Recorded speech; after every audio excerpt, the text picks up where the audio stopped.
Moving on to this gentleman who will not be saying hike. He will be under center for the Jaguars, and he will be there for quite some time. He agreed to a 5-year, $275 million extension with $200 million guaranteed. His AAV, average annual value of that contract, is $55 million. Do you think Lawrence will live up to the expectations that a deal like this brings with it? No, he's a good quarterback. I'm not going to say he's a bad quarterback. He's not an incompetent quarterback. He obviously regressed a little bit last year, especially in the second half of last year when they went from week 9 having the best record in the AFC and being the #1 seed as we started talking about playoff positioning, and they fell right off a cliff, and he's a big reason why. Interceptions, had a couple nagging injuries also, to be fair, which is not something he's really dealt with a lot in his career. But this is crazy talk, but it's also indicative of where we are in the NFL. It is so hard to find a franchise quarterback that when you think you have one, you've got no choice but to pay him. So I don't begrudge Trevor Lawrence getting the money. Good for him. It's great that he's got that kind of loot, generational wealth, and he is now the highest paid player in the history of the NFL, tied with Joe Burrow. It's the same exact deal Joe Burrow got. And then you can start asking the question, well, who's the next quarterback to go? A lot of us think it's going to be Jordan Love. The question then becomes, Trevor Lawrence because he got to play right away, more of a resume than a Jordan Love has. But we saw Jordan Love play better football than Trevor Lawrence over the last 6 weeks of last year. Are the Green Bay Packers now going to give Jordan Love a contract commensurate with what those guys you just saw are making? And my gut is, they have no choice. Because think about all the teams out there that are dying to find a franchise quarterback, not just this year, but for a lot of franchises like mine, the New York Jets, like the Chicago Bears, who've never had a legitimate franchise quarterback. They would love to have a guy like Trevor Lawrence, which is why the Jaguars were really put in a corner. You could say we're going to let you play out year 5, and then we're going to take the risk that you become a free agent, or in theory we could tag you, and that would cost us a boatload of dough for a year. Or we're going to do the right thing and recognize that while you've not been perfect, you've not grown maybe the way we wanted you to grow, there's nothing else out there that's better, so we better lock you up. When they asked me a couple of weeks ago, you asked me, was Trevor Lawrence, a great franchise quarterback for real or Fugazi? And I said Fugazi. So if I sit here and tell you that Trevor Lawrence was ranked 10th in the NFL last year with 4,000 passing yards and tied for 15th in the league with 21 touchdowns, I would ask you, where does he rank?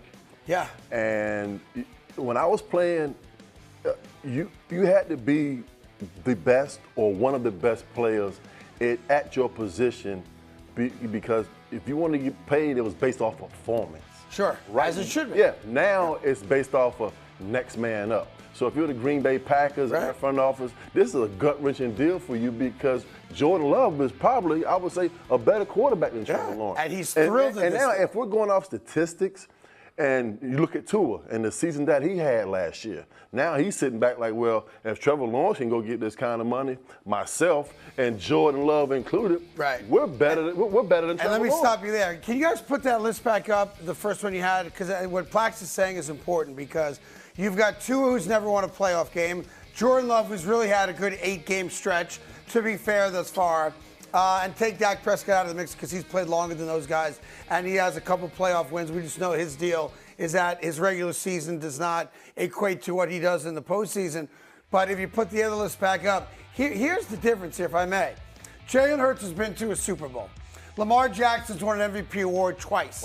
Herbert is a fair comparison because he lost that playoff game to Trevor Lawrence and the Jacksonville Jaguars, so we can certainly discuss his contract. Jared Goff has been to an NFC Championship game and to a Super Bowl now in his career, and they won the division last year. Joe Burrow speaks for itself, has been to a Super Bowl.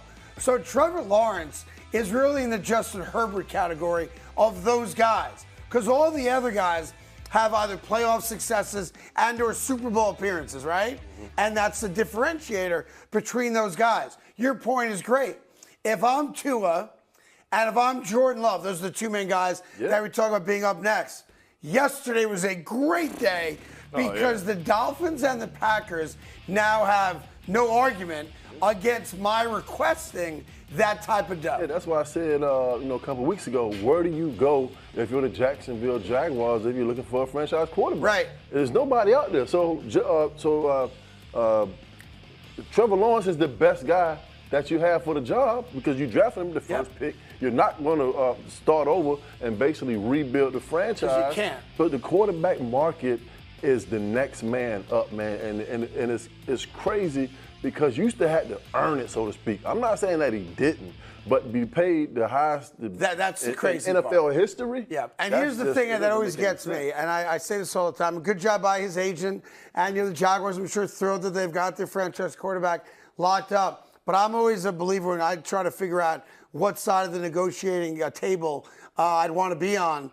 If you offered Trevor Lawrence $35 million a year, would he have really said no to it? I mean, I don't know. Yes, because but the direction it's going is he might have scoffed at it, and it's a ridiculous amount of money. Now, a little bit later on in the show, we're going to do a little blind. I always mess this up. Blind reveal. Reveal. Like nobody's blind here, right? Is that right? And the quarterbacks aren't blind, but I'm going to give you Trevor Lawrence Some of them are. against a blind quarterback.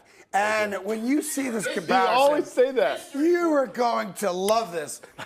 I'm telling you. There's been a couple of games. There's you have to say hut, Fox. I just told you. Blind is height. That's coming up a little bit later on in the show. I will see how Trevor compares against a blind quarterback. Hey there. Thank you so much for watching The Carton Show. You can subscribe right here to get all the latest bits and segments from the show. And by the way, while you're at it, we have a lot of great shows on FS1, so check them out too.